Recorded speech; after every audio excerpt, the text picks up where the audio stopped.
Alhamdulillah, alhamdulillahilladzi arsala rasulahu bil huda wa dinil haq liyudhhirahu 'ala dini kulli wa kafa billahi shahida. Asyhadu an la ilaha illallah wa asyhadu anna Muhammadan 'abduhu wa rasuluhu la nabiyya ba'da. Allahumma shalli 'ala Muhammad wa 'ala alihi wa sahbihi wa man tabi'ahum bi ihsanin ila yaumiddin. Amma ba'du, kita bersyukur kepada Allah atas segala nikmat yang diberikan oleh Allah kepada kita semua, terutama sampai pada pagi hari ini kita masih diberikan kekuatan iman dan Islam. Kita masih diberikan kesehatan serta kesempatan sehingga kita masih bisa melaksanakan kewajiban kita sholat subuh berjamaah, dan kita lanjutkan dengan mengkaji agama Allah Subhanahu wa Ta'ala. Mudah-mudahan kesempatan semacam ini senantiasa diberikan oleh Allah kepada kita semua sampai nanti kita menghadap kepada Allah yang tentunya dalam posisi yang husnul khatimah. Salawat salam tetap terlimpahkan kepada Rasulullah Muhammad sallallahu alaihi wasallam sebagai khatamul anbiya wal mursalin, penutup para nabi dan rasul yang tidak ada nabi lagi sesudah Nabi Muhammad sallallahu alaihi wasallam. Baik Bapak Ibu yang dimuliakan oleh Allah, kita lanjut untuk kajian tafsir. Seingat saya dulu sampai surat Al-Insyiqaq sudah kita bahas, termasuk yang keadaan seseorang yang diberikan kitab dari sebelah kanan atau pakai ini sebelah kiri. Sudah kita bahas masalah kiamat. Pada kesempatan pagi hari ini kita akan bahas tentang bagaimana manusia itu mereka akan melampaui beberapa keadaan, yakni latar kabun natobakon antobak. Kalimat latar kabun natobakon antobakin itu diawali oleh Allah dengan sumpah. Bala uqsimu bisyafaqi wal laili wa ma wasaq wal qamari idza tasaq. Tiga ayat ini adalah merupakan sumpah dari Allah Subhanahu wa Ta'ala yang dulu sudah bolak-balik kita bahas bahwa sumpah-sumpah yang semacam ini di samping menunjukkan keistimewaan objek yang digunakan untuk sumpah, juga sebagai penguat kalimat yang berikutnya. Jadi dulu pernah saya sampaikan tentang objek yang digunakan sumpah oleh Allah itu berarti sesuatu yang istimewa yang betul-betul kita butuh untuk kita perhatikan. Di samping memang untuk menguatkan kalimat yang berikutnya. Kalimat fala di situ itu menunjukkan untuk penguatan, menunjukkan kepada litakrir, pada ketetapan memang betul-betul itu yang terjadi. Allah bersumpah dengan syafaq.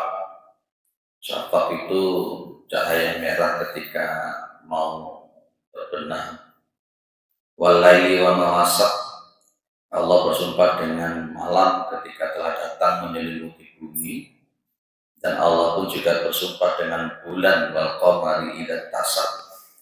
At-tasaq itu sudah sempurna cahayanya, ada yang menyebut dengan purnama.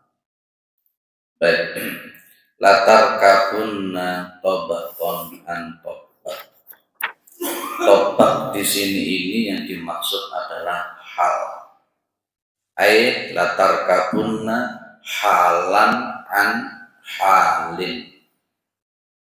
Latar kabunna halan an halin. Yakni annal ahwala Ya. Annal ahwala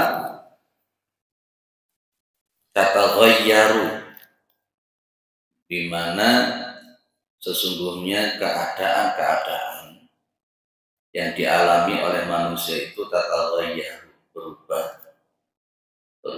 Jadi kita ini memang secara sunatullah kita akan mengalami perubahan-perubahan keadaan yang kita alami. Ada 4 hal, ada 4 keadaan nanti yang kita akan bahas. Fayashmilu ahwalaz zamani wa ahwalal makani wa ahwalal abdani wa ahwalal qulubi. Itu keadaan-keadaan nanti yang berubah, yang disebut dengan tobakon an tobak. Kita akan bahas satu persatu.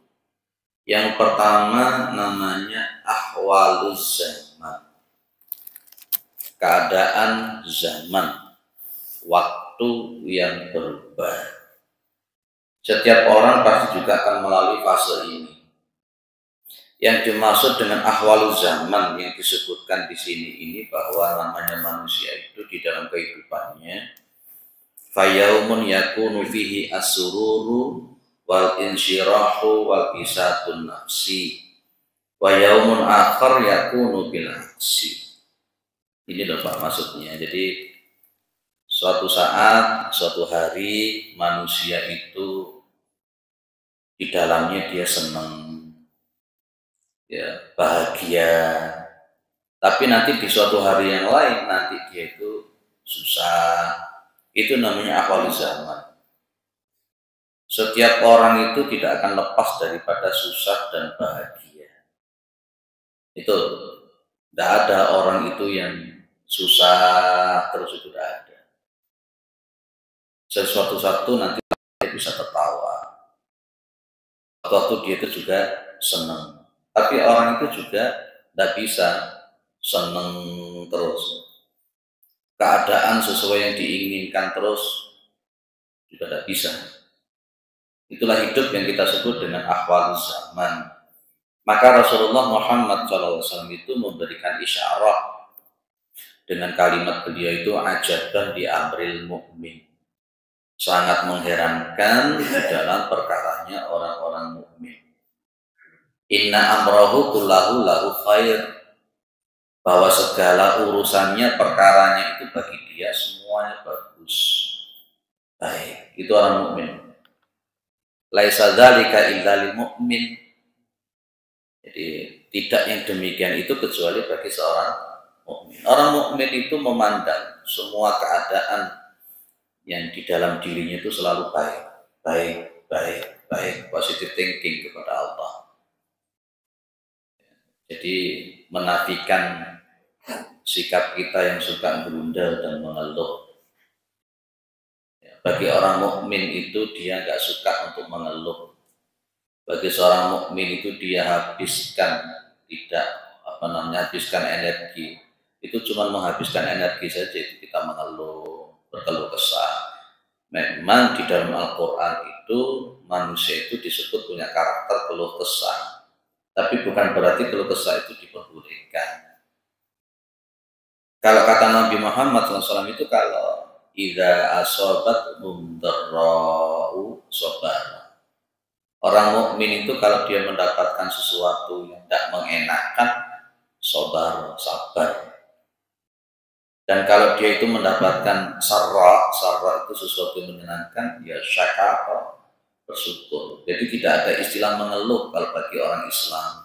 Seharusnya tidak ada istilah gerundel, berkeluh kesah bagi orang yang beriman. Maka diawali dengan ajab dan diambil mukmin, sangat mengherankan bagi setiap orang mukmin. Maka Nabi Muhammad SAW pun kalau mendapatkan sesuatu yang menurut beliau sebagai seorang manusia itu tidak enak, beliau tetap mengatakan alhamdulillahi ala kulli halin, segenap puji bagi Allah dalam setiap keadaan. Karena Rasulullah SAW memandang bahwa segala sesuatu, baik itu susah maupun senang, itu semuanya sudah menjadi skenario-nya Allah dan itu yang terbaik. Ini namanya ahwaluz zaman. Dan setiap orang itu pasti akan mengalami semacam ini. Itu bagian daripada latar kabunna tobakon an tobak. Ada di sini yang seneng terus berbina, tidak pernah susah, tidak ada. Ada tidak di sini yang susah terus itu? Tidak. Mau sunatullahnya yaitu apa? Ya irang ya apa? Itu ya susah ya senang. Makanya konteksnya sekali lagi iman itu berpengaruh. Semakin banyak mengeluh, semakin banyak berkeluh kesah, itu berarti keadaan imannya hidup. Semakin orang itu bisa bersyukur, sabar, yaitu imannya seperti itu. Ya. Kita maksimalkan keadaan. Kita maksimalkan keadaan yang ada pada diri kita. Pakai rumus gitu aja kok repot. Pakai rumus gitu aja kok repot. Kalau dikasih hujan, ngapain juga berkeluh kesah? Memang hujan itu sudah skenario-nya Allah. Ada jas hujan, ada payung, begitu aja kok repot. Ya, jadi senyum saja, enjoy saja kita mengalami hidup. Maka konteksnya kemudian dalam surah Al-Baqarah itu ada kalimat wa'asa an takrahu syai'an fa huwa khairul lakum. Barangkali sesuatu yang kamu tidak suka itu malah justru itu yang terbaik. Wa'asa an tuhibbu syai'an fa huwa syarrul lakum. Barangkali sesuatu yang kamu sukai, yang kamu cintai itu malah tidak baik untuk kalian. Karena bagi orang-orang yang beriman itu dia paham al-muqtadirnya itu Allah. Yang menentukan itu Allah. Allah jauh lebih mengerti, Allah jauh lebih paham bagaimana Allah itu menentukan nasib seseorang. Saya bilang bahwa Allah itu tidak pernah salah. Allah tidak akan pernah salah menentukan nasib kita, tidak akan pernah salah. Ya, maka la yukallifullahu nafsan illa wus'aha. Allah itu tidak akan membebani hamba-hambanya kecuali sesuai dengan kemampuannya. Baik, jadi rumus daripada ahwal zaman itu ya sudahlah, sabar syukur itu saja. Baik, kemudian yang kedua ada yang kita sebut dengan ahwalul amkinati. Ahwalul amkinah itu keadaan-keadaan yang berkenaan dengan masalah tempat. Berkenaan dengan masalah tempat. Al-amkinatu yanzilu al-insanu hadzal yaum manzilan wa fil yaumi at-tali manzilan akhar. Ini yang kita sebut dengan konteks intiqalul makan. Perpindahan seseorang dari tempat yang satu ke tempat yang lain. Ya, termasuk kalau dalam konteksnya kehidupan kita ini ya memang pindah-pindah. Dari alam rahim 9 bulan 10 hari katakanlah begitu ya. Setelah itu oleh ya, ditaruh di dunia. Setelah di alam dunia masuk ke alam barzah.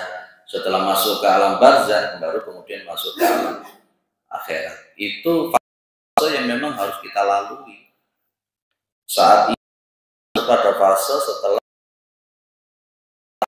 kita masuk di alam dunia. Sekarang kita mungkin ada di sulfat, besoknya ditakdirkan oleh Allah di dinoyo dan seterusnya. Dalam fase-fase kehidupan kita sekarang ditakdirkan di alam dunia. Dan itu tidak bisa berbalik. Kalau nanti orang itu di alam barzah, dia tidak akan mungkin kembali ke alam dunia. Di alam dunia tidak mungkin dia kembali ke alam rahim. Nah, masing-masing fase, terutama pada posisi fase yang di dunia, maka itulah menjadi penentu. Menjadi penentu bagaimana nanti kita di yaumul qiyamah.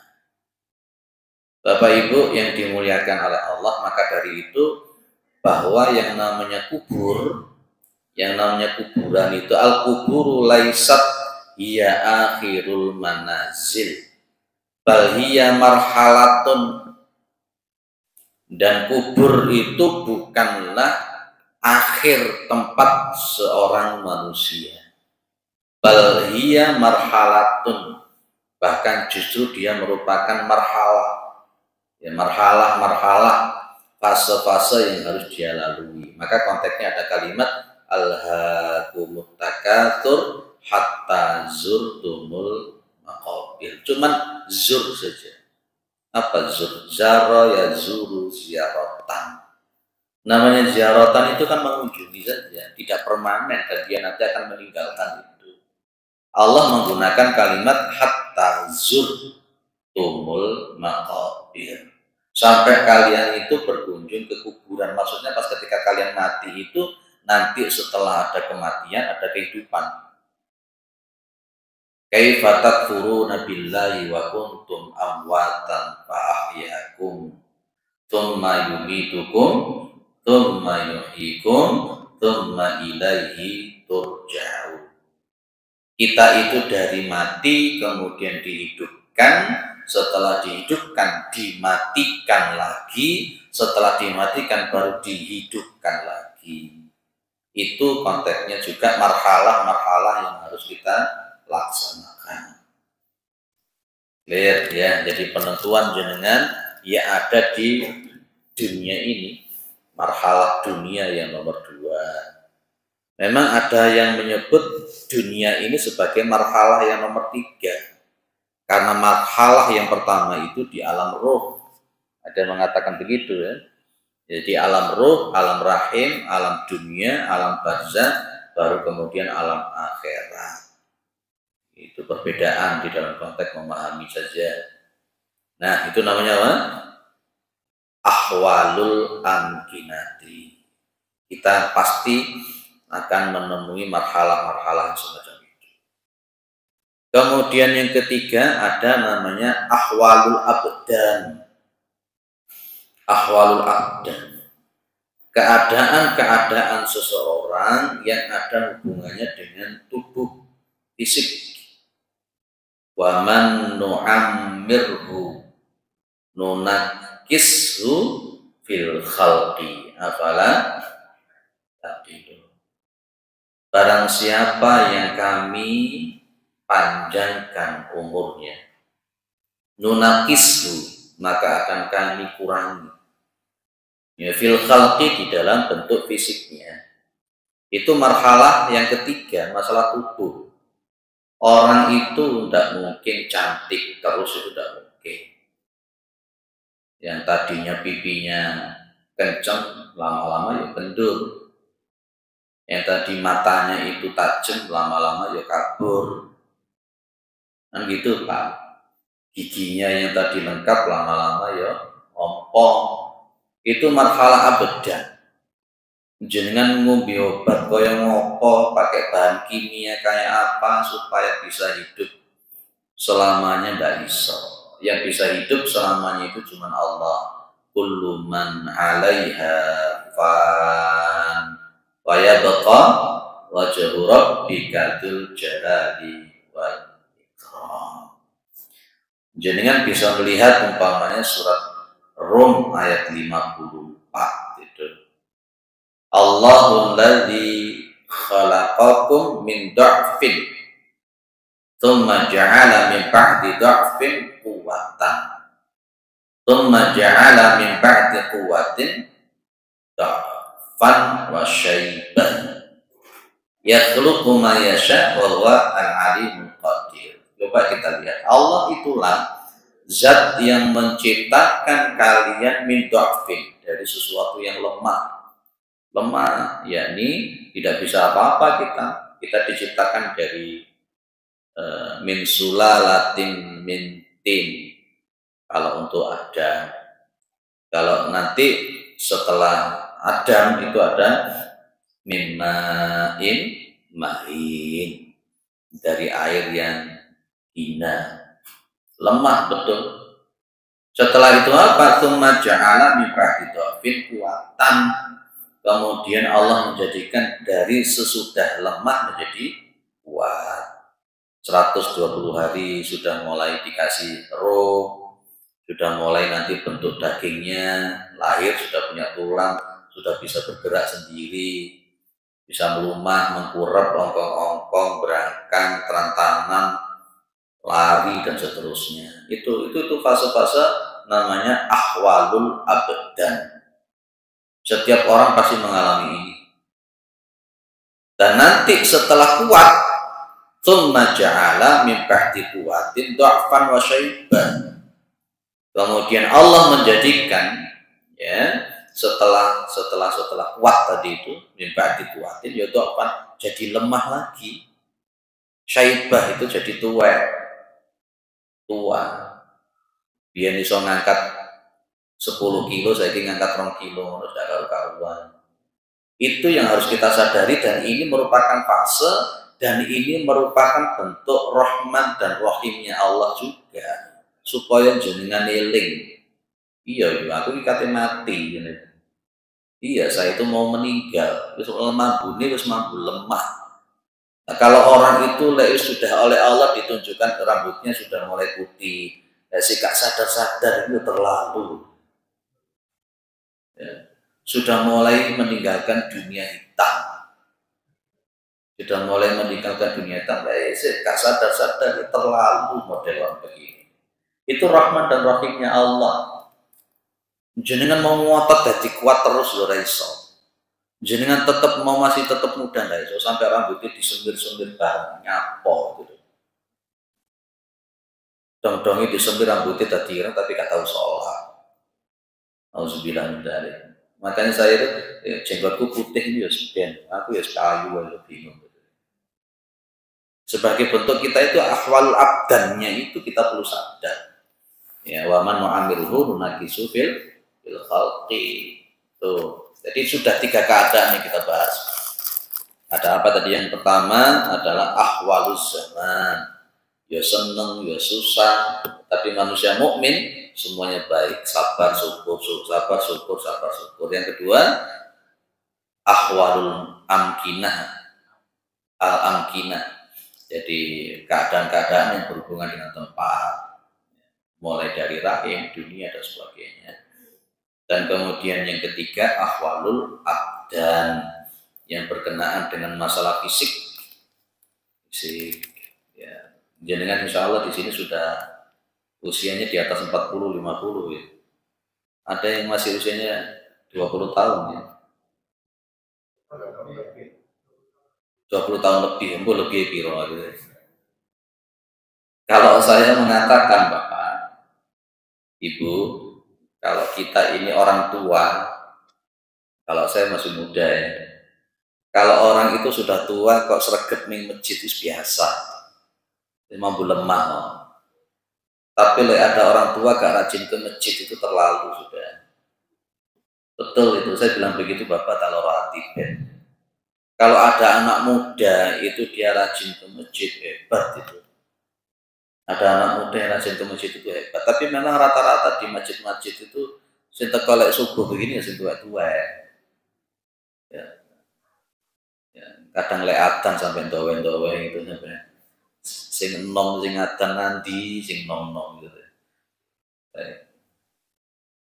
Itu namanya ahwalul abdan. Yang ketiga itu namanya ahwalul qulub. Yang keempat ahwalul qulub. Ahwalul qulub itu keadaan-keadaan yang berkenaan dengan masalah hati. Ini yang perlu kita betul-betul hati-hati, Pak. Ini betul-betul kita hati-hati. Semuanya itu memang tergantung di hati orang itu.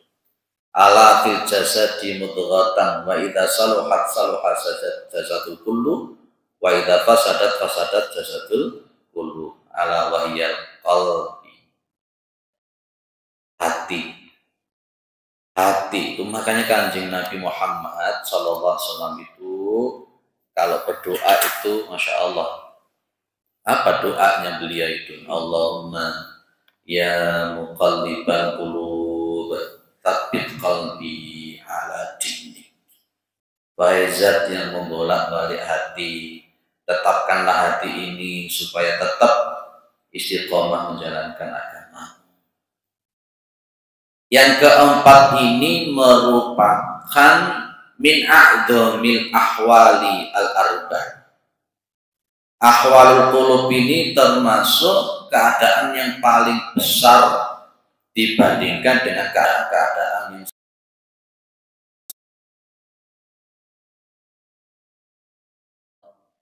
ya, kalau memang dari rahimnya kalau dalam memang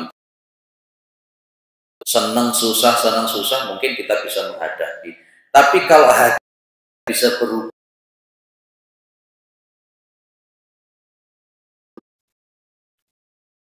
saya contohkan satu. Rasulullah Muhammad SAW pernah bersabda begini ya. Inna rajula fayamalu bi'amali ahli jannah. Fakana bainahu wa bainaha illa dira'un. Ya, sesungguhnya ada seseorang yang dia itu mengamalkan amalan-amalan surga.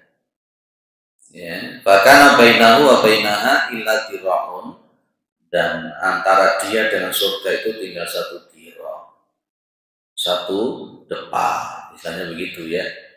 Ini isyarat dari Rasulullah bahwa memang orang ini sudah luar biasa, amalan surganya luar biasa, amalan kebaikannya luar biasa, dia hampir memasuki pintu surga, sudah dipastikan bisa masuk surga. Tapi apa? Fayasbiqu alaihi alkitabu fayamalu bi'amali ahlin nar fayadkhuluha. Maka fayasbiqu alaihi alkitab, maka telah mendahului dia itu catatannya, dalam arti Allah Maha tahu orang ini nanti kayak ngopo, kayak apa. Maka fayamalu bi'amali ahlin nar, maka orang ini mengamalkan amalan-amalan neraka, fayadkhuluha, dan dia masuk dalam neraka. Awalnya putih, beriman, bagus, ternyata di akhir hidupnya murtad, masuk neraka. Itu contohnya kayak Pak. Contohnya banyak, bukan hanya sekedar orang biasa, orang yang hafal Quran pun juga bisa murtad. Coach Stephen itu cerita, ada orang hafid Quran murtad. Nah itu makanya memang saya katakan, anak-anak kita itu jangan hanya sekedar hafal, tapi bagaimana anak-anak kita pun juga bisa mampu mendalami, memahami syariat ini dengan baik. Ada debat wawancara, yang wawancara itu pakai nikop, cadar. Sunnah itulah hati.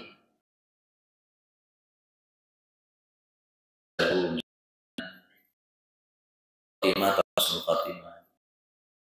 Ada yang tahu? Ada.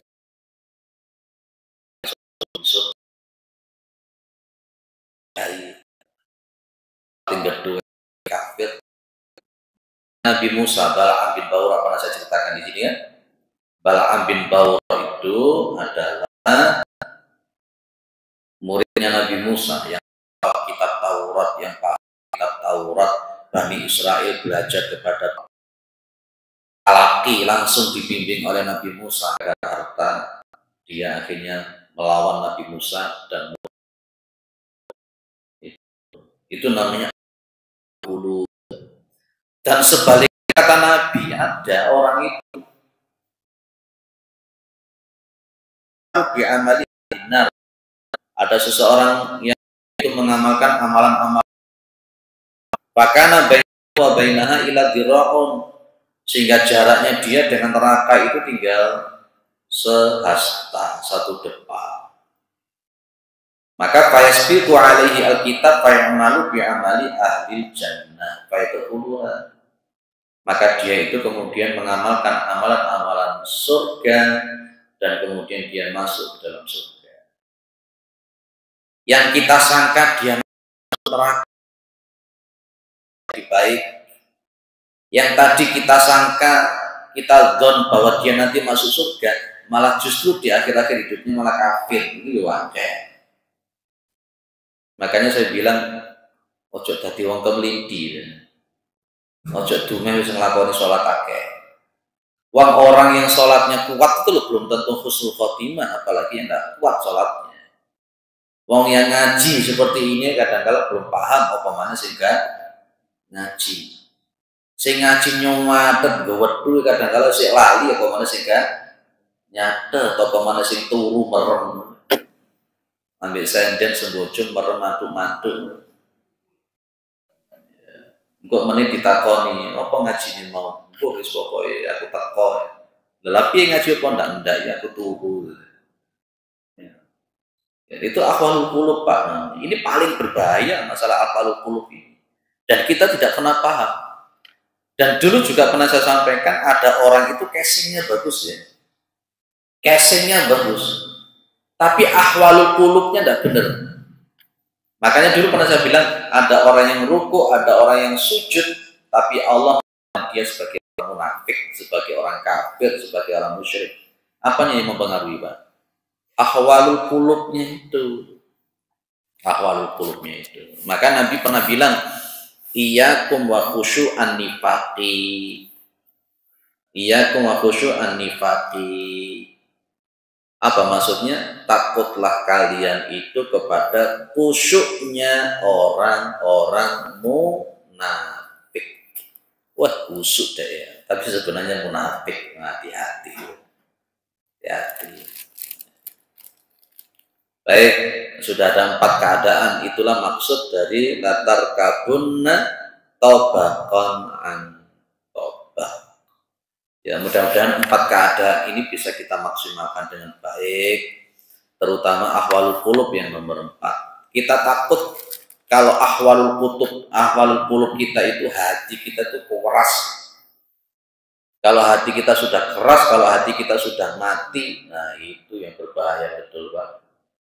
Dicelup yura jemek, di PP yura garing, ya dikandani yura ngereres, dituduhno sembarang kalir yura berubah. Kayak Bani Israel itu loh. Bani Israel itu isone ngomong cerewetnya. Tapi Bani Israel itu berulang-ulang ditunjukkan oleh Allah. Ditunjukkan kalau dia jalan itu dinaungi sama awan. Tidak kepanasan Bani Israel. Wa dhalalna 'alaikumul ghamama. Tidak hanya itu saja. Wa anjalna 'alaikumul manna wassalwa. Diturunkan makanan langsung dari langit yang namanya manna wassalwa. Ya sih tetap kafir ya. Satu-satunya umat yang diturunkan makanan langsung dari langit itu ya Bani Israel. Satu-satunya umat kalau dia jalan ditutupi naungan awan sehingga tidak kepanasan di Bani Israel. Apalagi satu-satunya umat yang ditunjukkan orang mati dihidupkan dan bisa ngomong Bani Israel tok. Ya, kan itu ada sapi yang disembelih yang cukup panjang ceritanya itu dipukulkan jebret urip. Ya. Bani Israel satu-satunya umat yang ditunjukkan bagaimana laut dipukul tongkat jebret sudah menuju jalan. Bani Israel tok. Itu. Jadi Masya Allah. Tapi ya menurut Imam Bani Israel tetap berweling berwablak. Itu ahwalul qulub yang berbahaya. Makanya Rasulullah mengatakan bahwa ab'adul ibadi ilallah. Sejauh-jauhnya hamba kepada Allah itu adalah qalbul qasih. Di mana hati yang keras, tidak bisa menerima kebenaran, tidak bisa menerima nasihat. Kayak seperti Bani Israel, kakek ngomong tapi tidak bisa. Kadang-kala kita juga begitu. Tiap hari itu dituduh nolong mati. Bahkan mungkin rumah kita itu depannya pemakaman kuburan. Ya sholat gak ngaku-ngaku sih ya. Tiap hari ditunjukkan kuburan itu loh. Ya sih gak berangkat-berangkat. Bahkan kadang-kala sama Allah bolak-balik dikasih musibah. Bolak-balik dikasih musibah. Ya sih gak dong-dong. Ya ibaratnya murid-murid di sekolahan itu gak dikeplak, gak sadar. Lah ini ndak, mari dikeplak ya gak sadar-sadar ya oke. Piye ngono iku dikapak novena. Nah, itu namanya ahwalul hati yang sudah keras. Kalau kita sudah khatamallahu ala qulubihim wa ala sam'ihim wa ala absarihim. Itu namanya ahwalul qulub. Maka ayolah kita berdoa sama Allah setiap saat. Setiap habis kita sholat, yang kita baca seperti yang dibaca oleh Rasulullah Muhammad SAW, Allahumma ya muqallibal qulub tsabbit qalbi ala dinik. Kalau memang kita itu sekarang sudah oke semacam ini, selalu kita baca Rabbana la tuzigh qulubana ba'da idh hadaitana wa hab lana min ladunka rahmah innaka antal wahhab. Ini kan minta, doa ini kan kita minta supaya kita itu tidak disimpangkan oleh Allah setelah Allah memberikan hidayah semacam ini. Nanti kasusnya seperti Abdurrahman bin Muljam itu juga. Abdurrahman bin Muljam itu hafal Quran, Pak, Masya Allah. Pada zamannya Umar bin Khattab, Abdurrahman bin Muljam itu difasilitasi di Masjid Nabawi untuk ngajar Quran. Orang-orang mu'alaf, orang-orang ajam yang tidak mengerti Al-Quran, Abdurrahman bin Muljam ini yang ngajari. Tapi di akhir kehidupannya pemikirannya berubah, jadi khawarij. Jadi khawarij, menantunya Nabi pas ketika subuh ditusuk dari belakang, dibunuh oleh Abdurrahman bin Muljam. Kafir dia. Padahal hafal Quran itu. Apa mana sih gak hafal Quran, tambah demen. Itu namanya ahwalul qulub. Jadi saya ulang, ahwalul qulub inilah yang paling berat daripada ahwal-ahwal, mulai dari ahwal yang pertama, kedua, dan ketiga. Termasuk jenengan sholat khusyuk atau tidak itu ya maksudnya di ahwalul qulub itu. Nah kalau jenengan itu sholatnya itu cuman sepertiganya yang khusyuk, yaitu pahala jenengan. Apa kata Rasulullah Muhammad SAW? Innahu laisa laka min sholatika illa ma'akalta. Kali sesungguhnya kamu, kata Rasulullah Muhammad SAW, tidak akan mendapatkan min sholatika dari sholatmu illa ma'akalta. Yang dimaksud dengan ma'akalta itu adalah kondisi di mana jenengan pas ketika sholat sing eling sama Allah itu yang mana? Yang tercatat itu ya yang eling itu. Tapi ketika jenengan itu belambiar gak karu-karuan, ya orang catetane. Itu yang disebut dengan fawailun lil musallin alladzina hum an sholatim shahun. Kalau umpamanya jenengan itu pas ketika sholat itu sing dieling pas takbiratul ihram itu, baru setelah itu belambiar gak karu-karuan, ya jenengan itu takbiratul ihram itu. Loh dalilnya ada ini diriwayatkan oleh Abu Dawud. Rasulullah mengatakan, saya ulang lagi bunyi dari awal, innahu laisa laka min sholatika illa ma'akalta. Ya, sesungguhnya kamu itu tidak akan mendapatkan dari sholat kamu itu illa ma'akalta, kecuali yang kamu ingat, iling. Nyambung, lekak nyambung ya wis habis. Maka di sini kata Nabi apa? Minha nisfuha. Nisfun itu apa? Separuh. Nisfuha separuh sholat. Mungkin kita itu cuman elingnya sama Allah itu cuman separuh, ya separuh itu catatannya. Kok angel atau Pak? Enggak, insyaallah. Kalau jenengan terbiasa ya enggak. Saya yakin orang-orang di sini itu sholatnya 100% eling.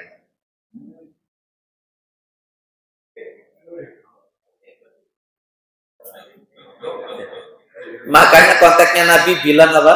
Wala taqrabus sholata wa antum sukara. Jangan kamu deketi sholat sementara kalian itu mabuk.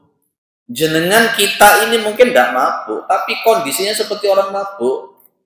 Wong mabuk itu ngelakoni sing biasa dulu mabuk mesti paham. Ditempilingi wong gak sadar ya ditempilingi wong. Nempilingi wong ya gak sadar ya nempilingi wong. Ya, kita kondisinya memang tidak minum minuman keras, tapi pada posisinya kita itu sholat sambil kondisi orang mabuk. Pas ketika sholat itu tidak ngerti apa yang kita lakukan, tidak paham apa yang kita ucapkan, tidak ngerti apa kita macam-macam. Pokoknya tadi.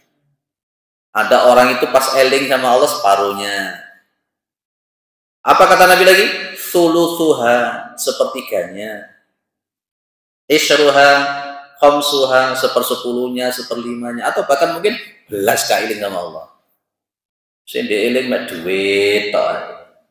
Sing dieling mek dagangan toh. Terkontaminasi oleh bisnisnya dia sehingga sholat ini sama sekali tidak iling sama Allah. Nah, akhirnya orang model begini nanti perilakunya juga akhirnya nggak berubah. Karena sholat itu hanya sekedar gerakan. Lah ini ahwalul qulub namanya. Ahwalul qulub. Clear, Pak? Ayo kita diskusi. Mungkin ada yang perlu disampaikan. Di latar kabutna tobakon an tobak. Monggo silakan.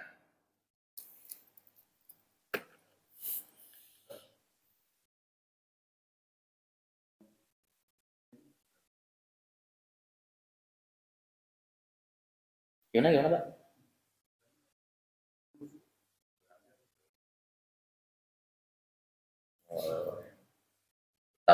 Tambah jahil namanya. Jadi setiap orang itu butuh proses. Begini loh, Nabi itu mengatakan begini. Muru bil ma'rufi wa illam taf'alu kullahu. Kamu itu ajaklah untuk berbuat baik meskipun kamu itu belum melakukan kebaikan itu secara keseluruhan. Ya, kalau umpamanya kita itu nunggu jadi api dhisik baru ngajak uang, ndak iso. Meskipun kita ini mungkin ada jelek, mungkin masih, namanya orang masih butuh proses. Nggak bisa kita beragama langsung bim salah bim abrakadabra 100% itu khusyuk, nggak iso.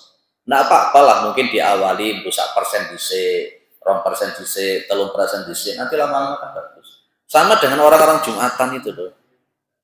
Mungkin di antara orang Jumatan itu namanya orang awam ya. Dia dipancing dulu dengan konsumsi. Mungkin awalnya dia Jumatannya karena pengen balik konsumsi itu sudah biarkan aja dulu. Nanti lama-lama dia akan berpikir. Anak kecil pun juga begitu. Ayo kamu nanti kalau hafal Quran, ini ayat ini, surat ini saya kasih sama papa, saya kasih ini.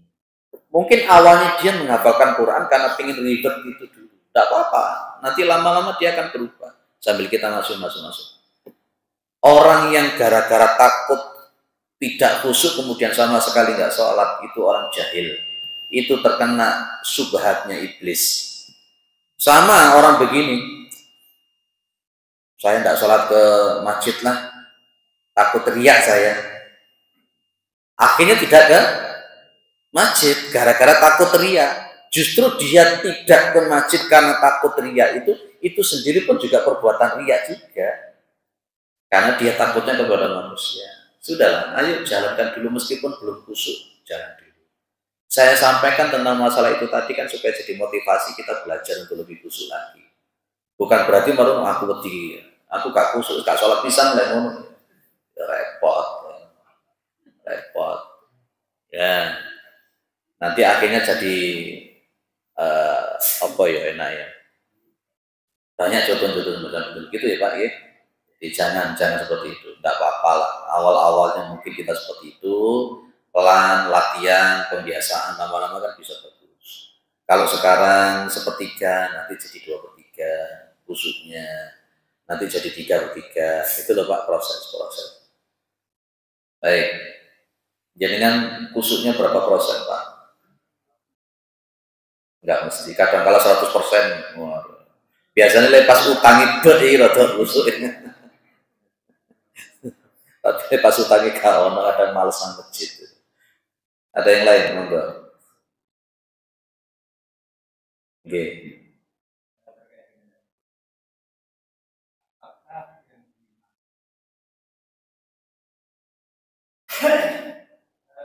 Dalam kita memahami dan memaknai bacaan Al-Fatihahnya, apakah tersebut dari baik. Kalau di dalam hadis ini bunyinya jelas Bapak, innahu laisa laka min sholatin. Berarti ya salat itu. Mulai jenengan takbiratul ihram sampai salam itu berapa persen yang kita eling sama Allah. Mungkin kadangkala kita itu awal eling, tengah gelambiar, akhir eling meneh. Itu berapa persentase itu? Makanya Nabi bilang begini, kam min qaimin laisa lahu min salatihi illa sa'r. Betapa banyak orang yang melakukan sholat, dia itu tidak mendapatkan faidah apapun dari sholatnya illa sa'r, kecuali cuman capek. dia hanya dapat capeknya toh. Apa mana terawih sing dawa-dawa itu. Lihat ini kan panjang-panjang toh, Pak, 1 juz 1 malam kan. Itu panjang. Tapi intinya cuma capek toh, nggak dapat apa-apa. Yaitu tadi ahwalul qulubnya itu yang bermain. Tapi meskipun seperti itu tetap jalankan saja. Nanti lama-lama kan kita eling. Kita dulu di pondok itu kalau terawih itu Masya Allah jam 7 mulai jam 9 baru selesai. Atau bahkan setengah 10 baru selesai. Oh, jadi santri-santri itu yo noai berlomba-lomba untuk mendekati pilar atau tembok ya, supaya iso apa? Sama seperti jenengan juga kan? Nah, itu. Nggak apa-apa lah, dididik oleh Pak Yai sudah lah, biarkan aja dulu seperti itu. Nanti kadang-kadang ada yang sujud kalau subuh itu kan lama itu, kalau subuh tahajud juga lama. Ya. Ada yang pas ketika sujud gak bangun-bangun sampai sholat selesai.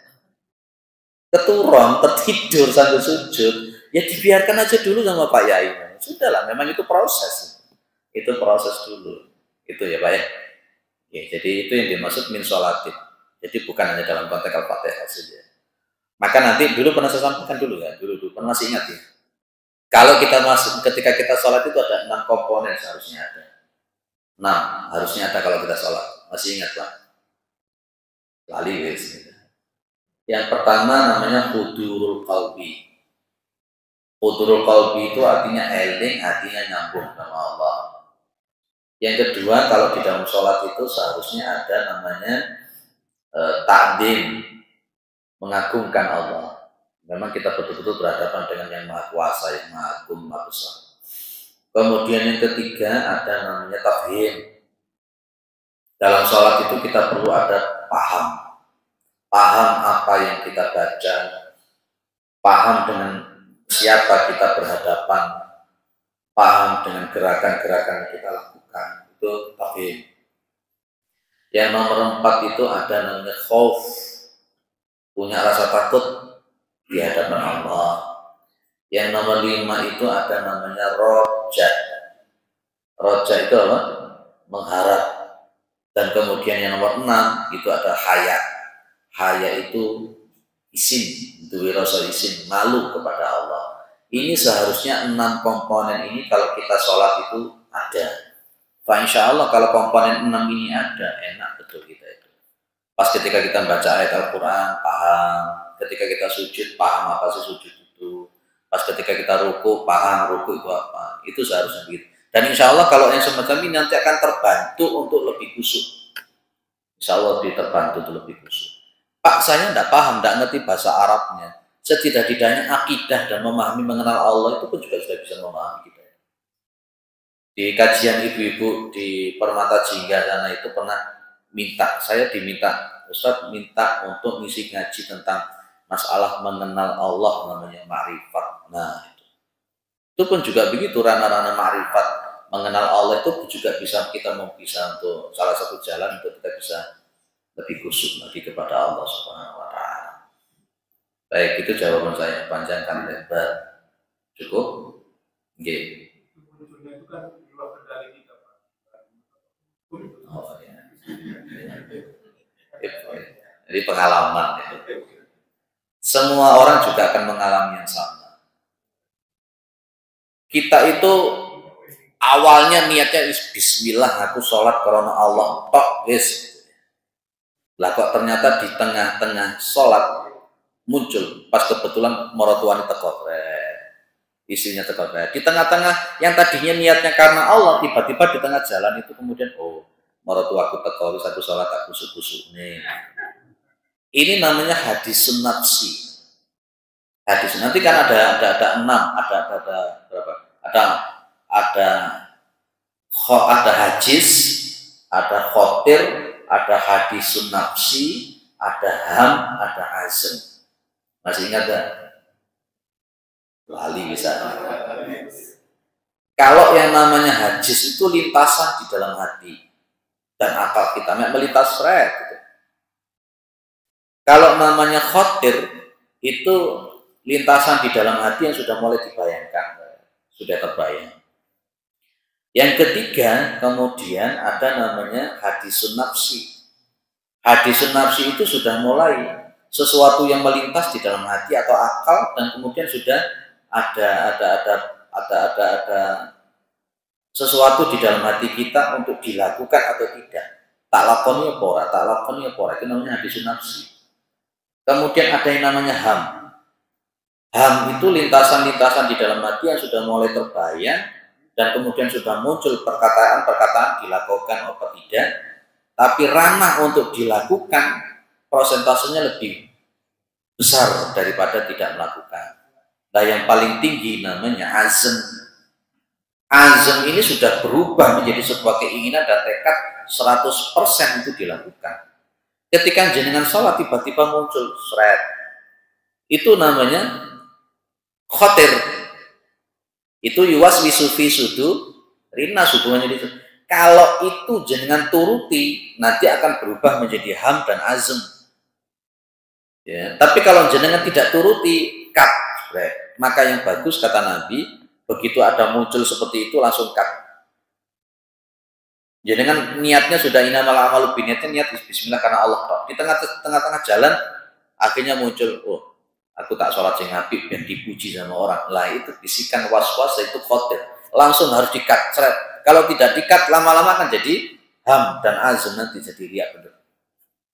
Itu Pak. Jadi makanya memang betul yang dikatakan Nabi, inilah jihadun nafs gitu. Jihadun nafs. Musuh kita yang berat itu diri sendiri. Pengen suka dihargai, pengen suka dielem, pengen suka dipuji. Di dalam sholat kita seringkali muncul begitu juga. Aku tadi imam wis, wah tajwidku tak api-api ini, tak dawak-dawak ini. Itu awalnya khotir. Nanti begitu khotir, kalau terus dituruti, dia jadi ham. Kalau sudah jadi ham, habis itu sholat kita. Itu ya. Nah, itu gitu Pak. Jadi begitu ada terlintas yang semacam itu langsung cut. Wes iki gak bener gitu omongan di setan. Itu kita perang betul seperti itu kita. Tapi kalau jenengan turuti, lama-lama ya habis sholat kita ya. Sholat kita. Dulu pernah saya sampaikan, guyonani setan ini kan luar biasa. Luar biasa setan. Setan tuh masuk ke orang, terus gak usah sholat, lapor sholat. Akhirnya ada orang yang gak sholat bener, gak sholat. Ada orang itu yang tetap enggak, saya tetap sholat karena saya seorang muslim. Begitu dia mau sholat, setannya masuk lagi. Wis engko ae sholat. Di waktu ini sedowo. Engko ae sholat. Ada orang yang menunda-nunda sholat. Ada orang yang menunda-nunda sholat. Tapi ada orang yang tetap sholat. Enggak, saya akan tetap sholat tepat waktu. Begitu dia sholat tepat waktu, setannya masuk lagi. Sholatnya sing api, sholatnya sing khusyuk. Jadi delok wong. Loh, itu loh. Setan itu pinternya luar biasa begitu. Ada orang itu yang sholatnya itu ikhlas betul, seorang mikir bahwa uang, bahwa nomor tua, jangan ikhlas karena Allah. Setan ini lebih mana? Wondeke niki sing paling kusuknya awak utok, sing paling alim itu awak utok niki. Jadi akhirnya muncul ujub, sombong. Iya ya, niki sing paling pinter aku, niki sing paling kusuk aku, sing paling paham iki aku. Masya Allah, ajur gak karuan. Ada orang yang tawaduk betul, tidak semuanya sama di sini, semua sama di sini. Ikhlas, tidak ujub, tidak sombong. Apa setan mundur? Tidak, setan maju lagi. Sholat biasa-biasa ya, awak melakati orang keperluan. Kati bowo deh saiki, ya dan cepet-cepetan. Nah itu setan, itu setan. Termasuk lintasan-lintasan yang masuk ke dalam hati yang jenengan tanyakan itu ya setan itu. Maka konteksnya yuwaswisu fi sudu linnas minal jinnati wanas. Kalau setannya itu berbentuk manusia si enak, jenengan ketaki, jenengan tempelin beres. Tapi kalau setannya itu berbentuk yang tidak tampak, lah ini jenengan kata ngeplak ini gitu. Tapi langsung muncul di dalam hati. Lah ini loh memang jihadun nafsi. Itu namanya ahwalul qulub tadi itu. Orang itu paling melesetnya, paling jatuh itu, paling banter itu, yang paling kuat orang itu bisa terpeleset di ahwal qulub gitu. Ya kan? Ya. Jenggotan ngomongnya wis kemelinting, aku jenggotan wis nyunah gitu. Wis nyunah, paling nyunah. Enggak karu-karuan. Hati-hati itu ahwalul qulub. Makanya orang-orang dulu itu malah justru kadang-kala wis low profile. Yang duwe mobil bagus mewah Lamborghini tapi dia suka yang pakai yang sederhana. Bahkan orang-orang wali-wali yang memang dekat sama Allah itu malah justru ketika dia dinyek orang itu malah jadi cambuk untuk dia lebih tawadu itu. Kalau kita kan enggak, senengannya pengen pamer tak tahu. Ya sholatnya barang termasuk dipamer nih. Hafalan Quran ini termasuk juga dipamer-pamer. Ya, kadang-kadang ngimami ngono lega ayat sing dawa ngono gak lega. Padahal makmume kan sing ngapal. Godhong-dongé mari di tengah dalan lu wali meneng wis. Makmume kan sing ngelingno pisan. Karena sudah sok-sokan seperti itu. Kalau ulama-ulama dulu itu meskipun hafal dia dipilih malah. Wes itu saja ahwal qulub, jadi ada 4 itu yang kita bahas pada pagi hari ini. Mudah-mudahan kita diselamatkan oleh Allah Subhanahu wa taala. Mudah-mudahan kita ini adalah orang-orang yang husnul khatimah. Subhanakallahumma wa bihamdika asyhadu an la ilaha illa anta astaghfiruka wa atubu ilaik. Assalamualaikum warahmatullahi wabarakatuh.